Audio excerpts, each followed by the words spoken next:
Hoje nós vamos falar sobre a ajuda do alto para vencer a desesperança. E há um texto da palavra de Deus que tem muito a ver com esperança. Eu não pude fugir dele. E nós vamos então para o livro de Lamentações, capítulo 3.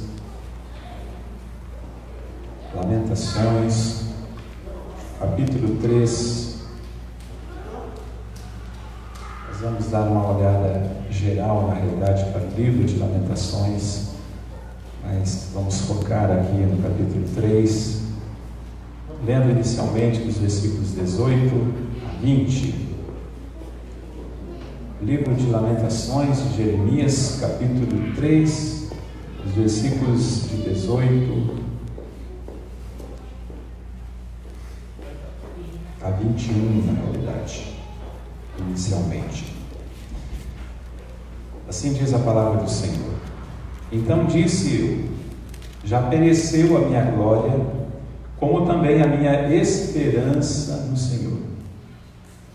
Lembra-te da minha aflição e do meu pranto, do absinto e do veneno.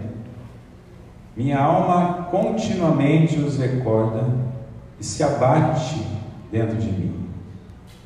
Quero trazer à memória o que me pode dar esperança. Leamos juntos? 21. Quero trazer à memória o que me pode dar esperança. Oremos mais uma vez. Senhor, nós agradecemos a Deus por essa oportunidade, pela igreja que se reúne, porque é uma bênção, Pai amado, nós podemos nos reunir com tranquilidade e liberdade, e também levarmos a nossa voz, cultuarmos ao Senhor, e também agora nos assentarmos para ouvirmos a palavra do Senhor. Que o Senhor fale conosco, que haja ajuda do alto, Senhor, para esse tema, para esse problema, para essa dificuldade chamada desesperança. Traz esperança para os nossos corações nessa noite, Pai. Essa é a minha oração que faço juntamente com meus irmãos e irmãs, em nome de Jesus. Amém, Senhor.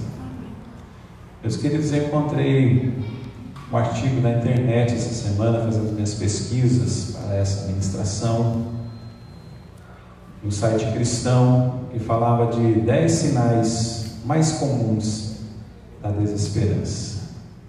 Quero apresentar rapidamente. Está aí, Eliezer? Vamos lá então, passando sem muitas explicações. Sinais da desesperança. Você se sente solitário e abandonado. Primeiro, a sua vida parece fora de controle. Isso traz desesperança. Sua vida parece não ter sentido e propósito. Esse é um dos grandes sinais, sintomas da desesperança nos nossos dias. Você sofreu uma perda importante, por isso a desesperança está marcando a sua vida. Você não tem o que deseja ou precisa. Aí talvez muitos, se a questão é deseja, muitos de nós estaríamos desesperados.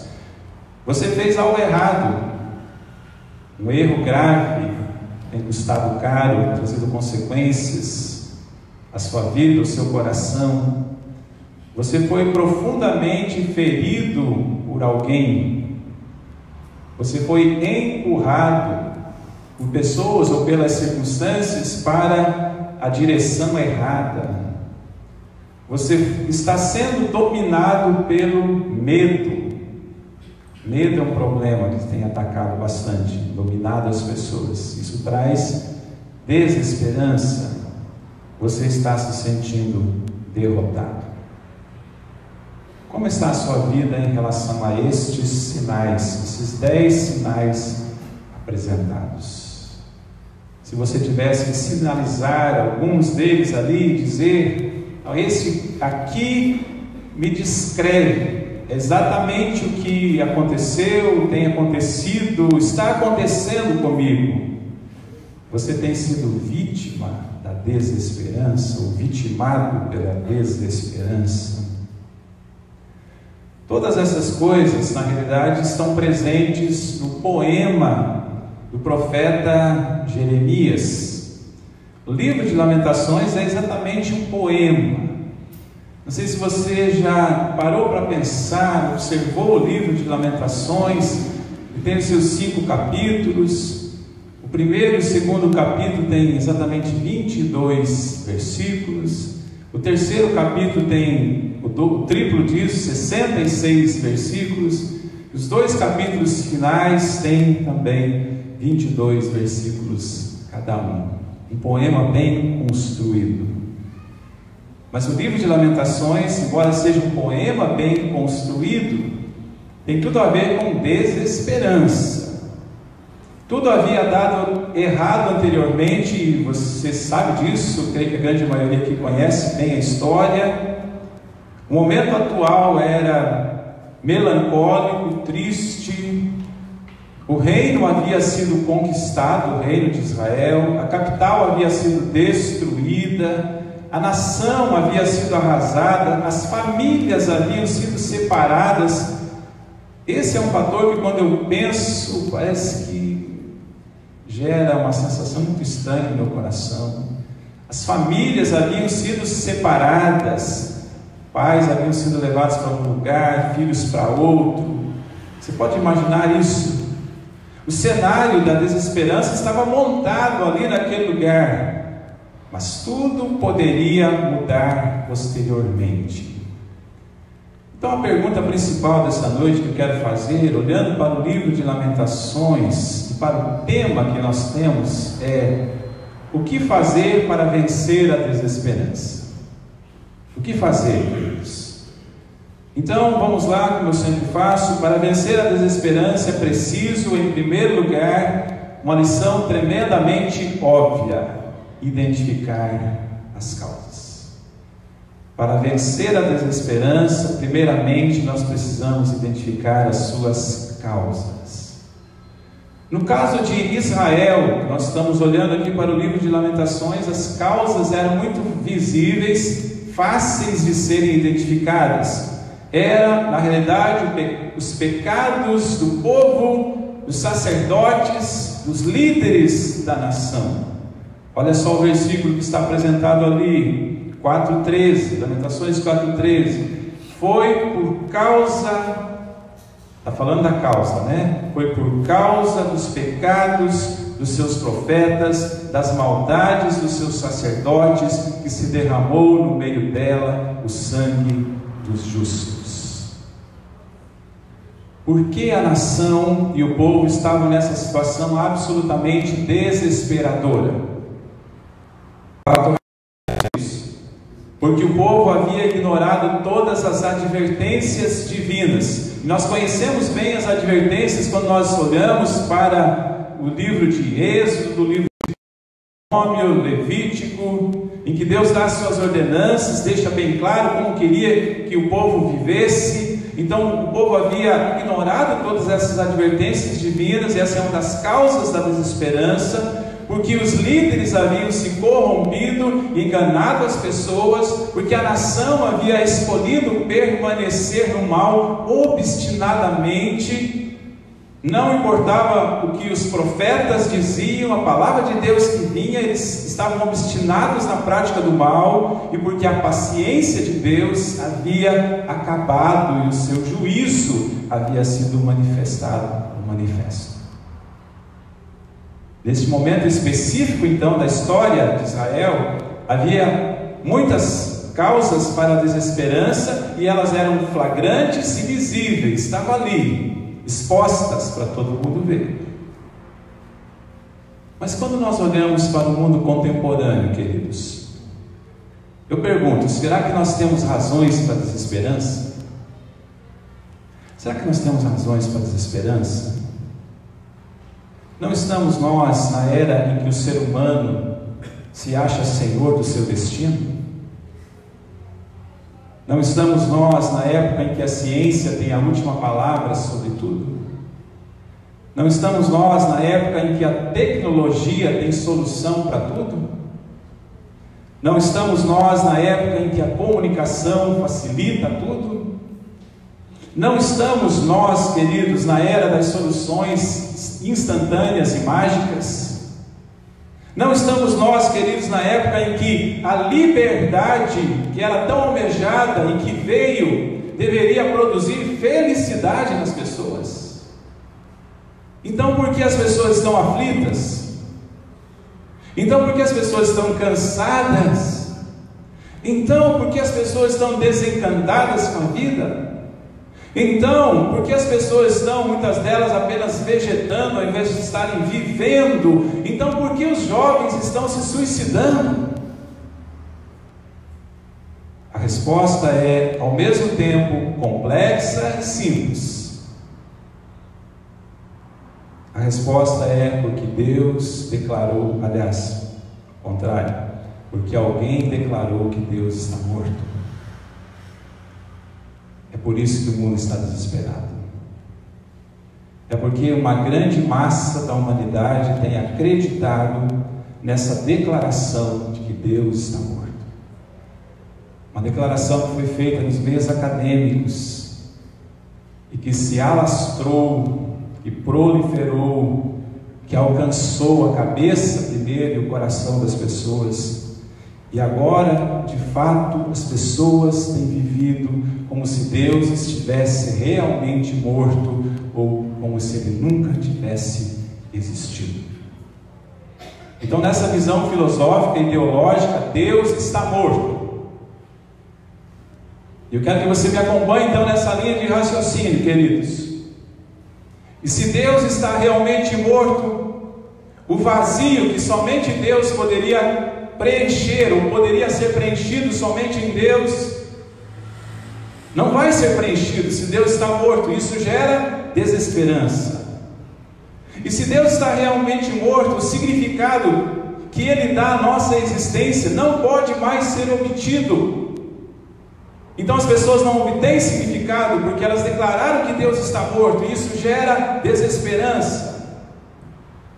E se Deus está realmente morto, as perguntas que as pessoas fazem e que somente Deus poderia responder, não serão respondidas. Isso gera desesperança.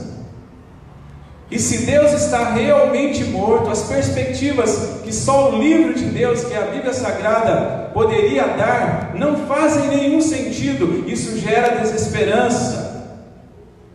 E se Deus está realmente morto, a expectativa de que algo sobrenatural aconteça, uma intervenção sobrenatural aconteça, é retirada do nosso dia a dia. Isso gera desesperança. E se Deus está realmente morto, querido, as coisas vão se complicando. O problema do pecado, que é a maior razão de desespero humano, simplesmente não pode ser resolvido. Isso então gera desesperança. E se Deus está realmente morto, não há nenhuma possibilidade de relacionamento com Ele, que é algo pelo qual o coração humano anseia, clama, deseja. Então, se isso não é mais possível, isso gera desesperança. E se Deus está realmente morto, não há plano de redenção e não há redentor, portanto, todos estão condenados. Essa é a maior razão da desesperança humana. O mundo que declara e pessoas que acreditam que Deus está morto, está encerrado na desesperança. Como podemos ver, queridos, a principal razão da desesperança presente no mundo não é por causa do governo. Às vezes as pessoas acham que é por causa do governo, não é por causa da situação econômica, que às vezes melhora, às vezes piora, não é por causa das circunstâncias ruins, não é por causa do aquecimento global, embora essas coisas sejam importantes. A principal razão da desesperança é porque uma coisa chamada secularismo baniu Deus da existência. A principal causa da desesperança é o afastamento de Deus. Então aí nós temos, queridos, o primeiro ponto que eu gostaria de trazer nessa noite. Para vencer a desesperança, nós precisamos identificar as causas. Na realidade há uma causa primeira e fundamental, que é o afastamento de Deus. Agora eu quero caminhar para um lado um pouco mais prático, olhando para o livro de Lamentações, também trazendo isso para as nossas vidas.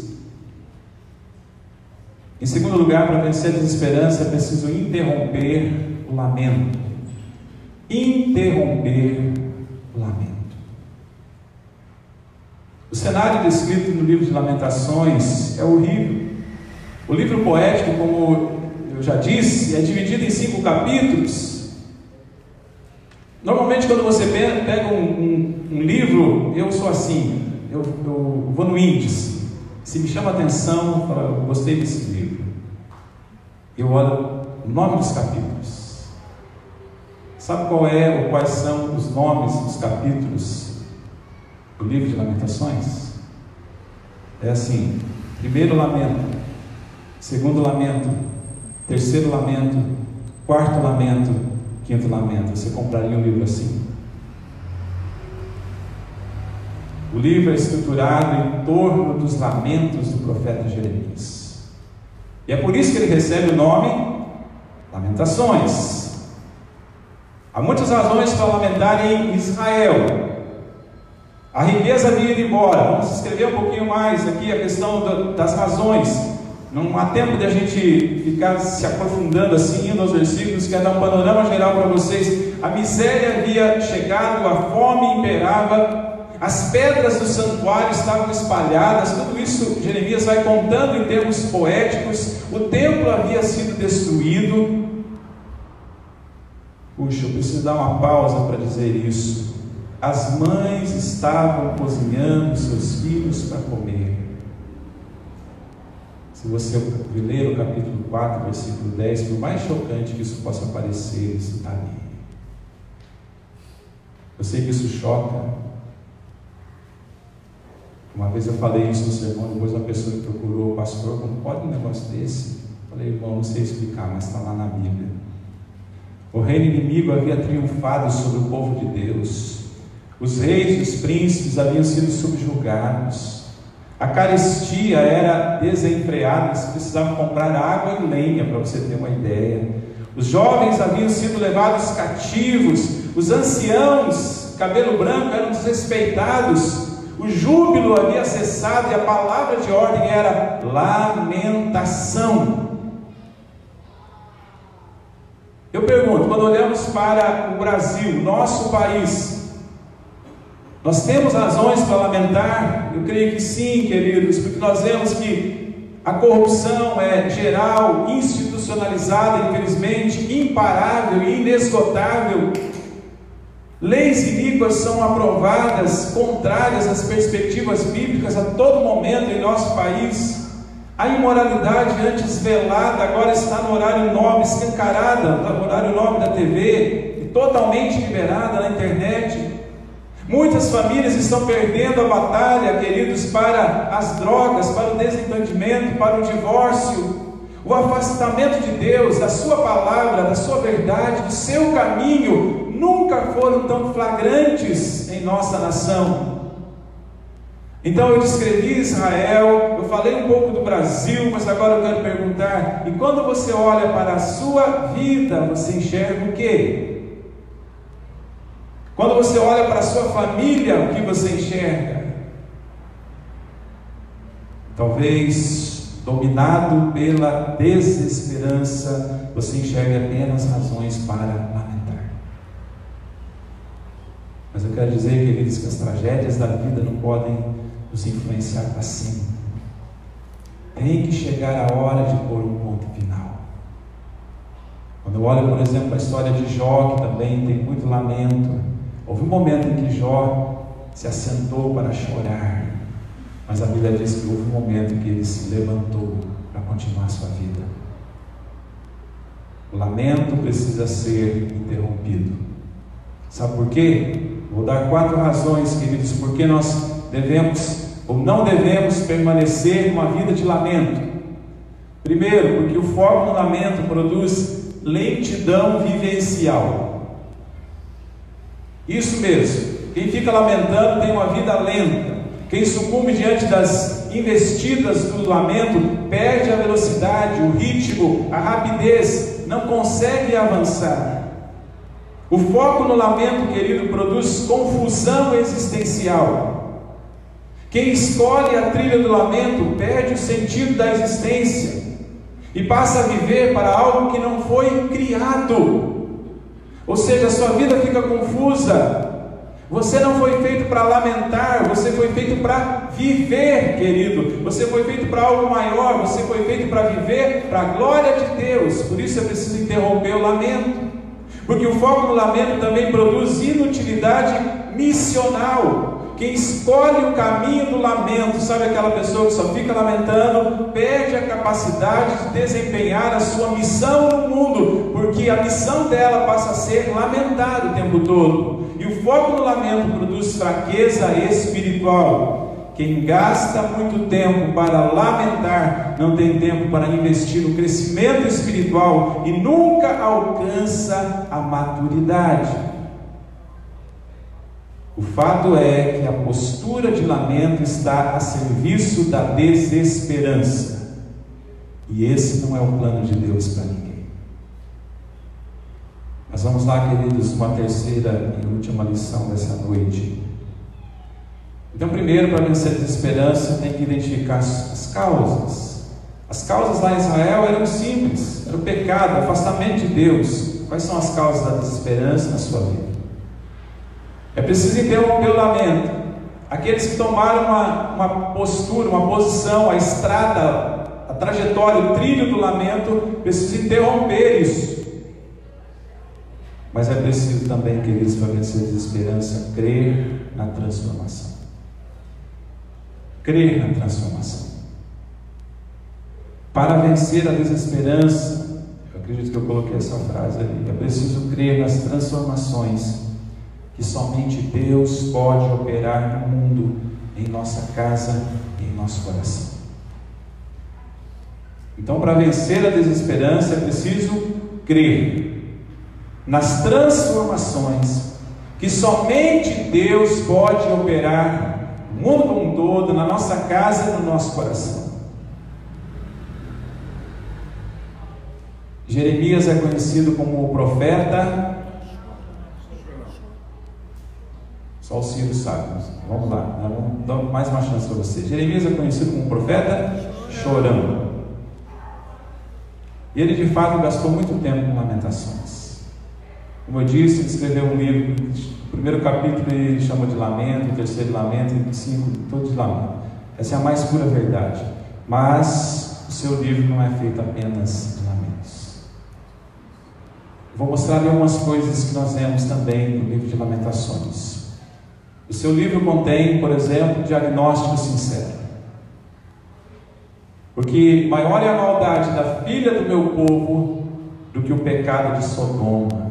Olha só o que o profeta está dizendo, comparando com Sodoma, que foi destruída lá no começo da vida, né?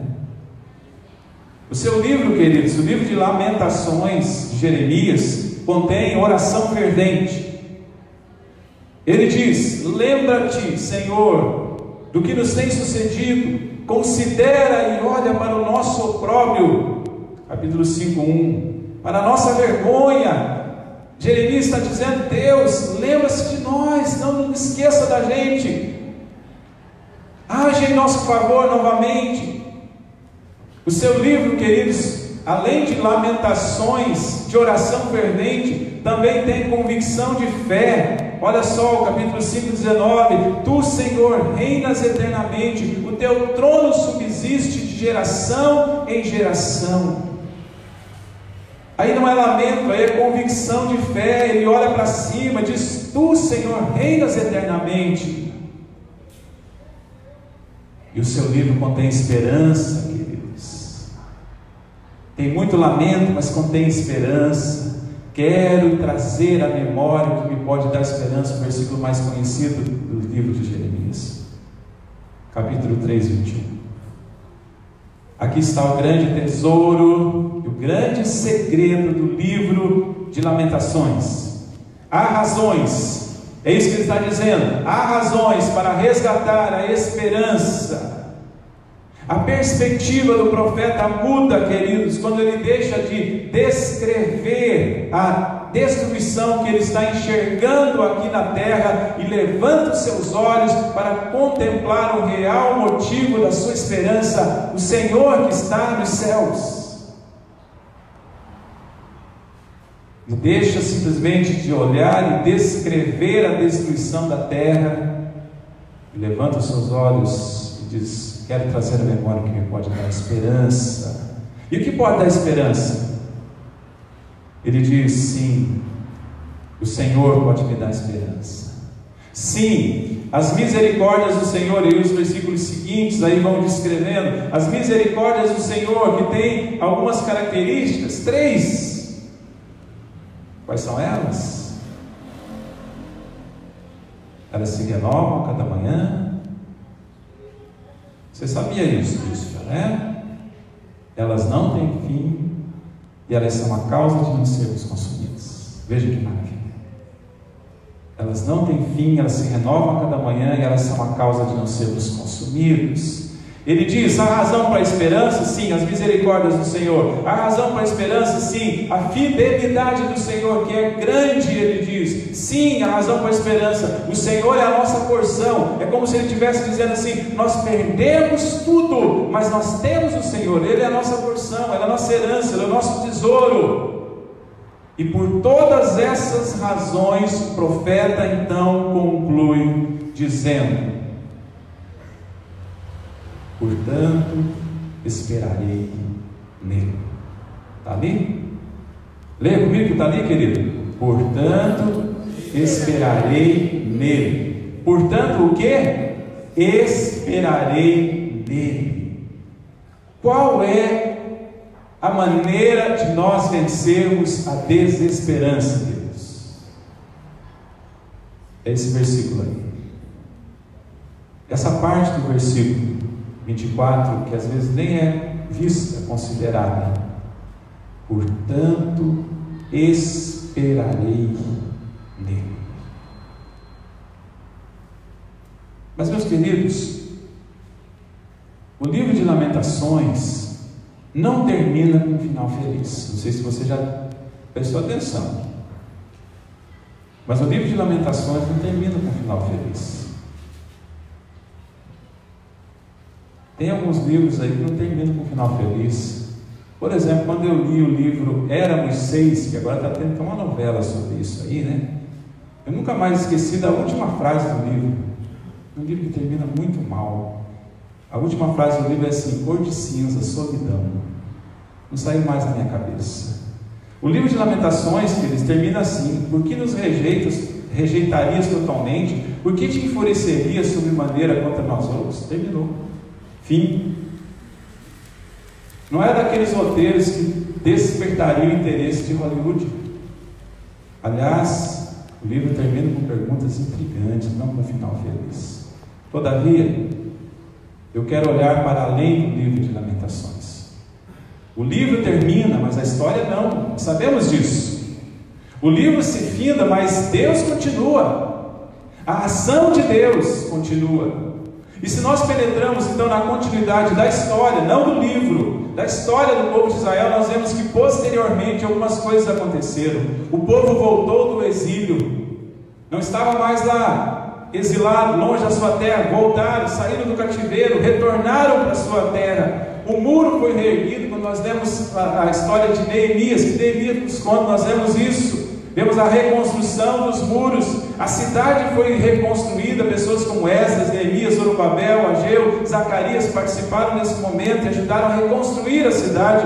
O templo foi reedificado. As pedras do santuário que estavam espalhadas, que Jeremias escreveu, foram ajuntadas novamente. O templo foi reconstruído.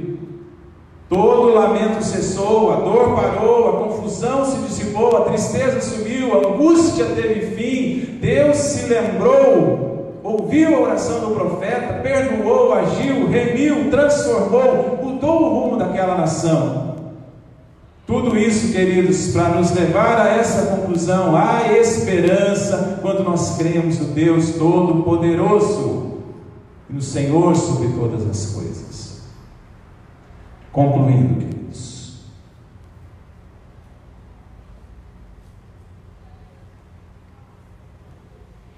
Na perspectiva da autoajuda, a esperança é você. Na perspectiva da autoajuda, a esperança é você. A pregação da autoajuda é crer em você. A solução é você, a solução está em você. Na perspectiva da ajuda do alto, da Bíblia, a solução é Cristo. Ele é o Senhor da esperança. Ele é a razão da esperança. Ele é a fonte da esperança. Ele é o manancial da esperança. O segredo para vencer a desesperança é Cristo, queridos. Porque não há nada mais desesperador do que uma coisa que eu já falei lá no início, chamada pecado. Eu pergunto, quem pode resolver o problema do pecado? Somente Cristo. Através do seu sacrifício na cruz do Calvário, nós sabemos isso. Então, confiar em Jesus, entregar a vida a Jesus, é a solução para a desesperança. Eu quero terminar frisando isso, dizendo isso. Cristo é a solução para a desesperança. Leamos juntos o último versículo, queridos, que Paulo traz em Colossenses, que realmente deixa muito clara essa ideia. Vamos lá? Aos quais Deus quis dar a conhecer qual seja a riqueza da glória deste mistério entre os gentios, isto é, Cristo em vós, a esperança da glória. Cristo em vós, Cristo em você. O que? A esperança da glória. Que Deus os abençoe, queridos, em nome de Jesus.